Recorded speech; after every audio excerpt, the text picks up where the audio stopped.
Israel Hamas വെടിനിർത്തൽ ആരംഭിക്കാൻ ഏതാനും നിമിഷങ്ങൾ മാത്രം ബാക്കി. രാവിലെ 8:30-നാണ് വെടിനിർത്തൽ പ്രാബല്യത്തിൽ വരിക. പക്ഷേ ബന്ദിമോചനം എപ്പോഴാണ് എന്നതിനെക്കുറിച്ച് വ്യക്തത വന്നിട്ടില്ല.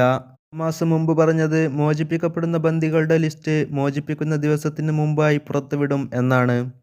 33 ബന്ദികളെ ഗസയിൽ നിന്നും ആദ്യഘട്ടത്തിൽ മോചിപ്പിക്കും. അതിൽ 3 വനിതാ ബന്ദികളും 2 ഇസ്രായേലി അമേരിക്കക്കാരുമുണ്ട്. 737 ഫലസ്തീനിയൻ തടവുകാരെ ഇസ്രായേലും മോചിപ്പിക്കും. അതേസമയം ഈ ആഴ്ചയിലെ ഏറ്റവും മാരകമായ ബോംബിംഗ് ആണ് ഗസ സ്ട്രിപ്പിൽ ബുധനാഴ്ച വെടിനിർത്തൽ പ്രഖ്യാപന ശേഷം ഇസ്രായേൽ നടത്തുന്നത്. ഇസ്ലാമിക് ജിഹാദിന്റെ നേതാവ് അബു ഹംസ പറഞ്ഞത്, ബന്ദികളുടെ കുടുംബം ഇസ്രായേലിനോട് അക്രമം അവസാനിപ്പിക്കാൻ ആവശ്യപ്പെട്ടില്ലെങ്കിൽ നിങ്ങളുടെ മക്കളുടെ തന്നെ മരണമായിരിക്കും ഉണ്ടാവാൻ പോകുന്നത് എന്നാണ്.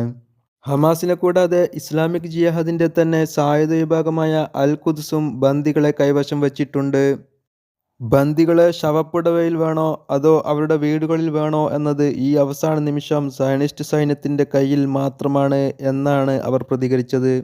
84 വയസ്സുള്ള മുത്തച്ഛൻ ജീവനോടെയുണ്ടോ എന്ന ആധിയിലാണ് ഒരു കുടുംബം. അദ്ദേഹത്തിന്റെ ഭാര്യയെ ആദ്യഘട്ടത്തിൽ മോചിപ്പിച്ചിരുന്നു. അതേസമയം ഏറ്റവും ശ്രദ്ധേയമായ പ്രഖ്യാപനം വന്നിരിക്കുന്നത് യമനിലെ ഹൂത്തികളുടെ അടുത്ത് നിന്നുമാണ്. വെടിനിർത്തൽ സമയത്ത് എന്തെങ്കിലും തരത്തിലുള്ള ലംഘനം ഇസ്രായേലിന്റെ ഭാഗത്തു നിന്നുണ്ടായാൽ ശക്തമായി തിരിച്ചടിക്കാൻ തങ്ങൾ തയ്യാറാണ് എന്നാണ് ഹൂത്തികൾ പറഞ്ഞത്.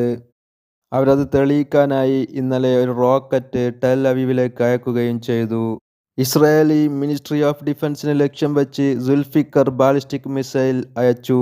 അത് കൃത്യമായും ടാർഗറ്റിൽ കൊണ്ടു എന്നാണ് ഹൂത്തികൾ അവകാശപ്പെടുന്നത്.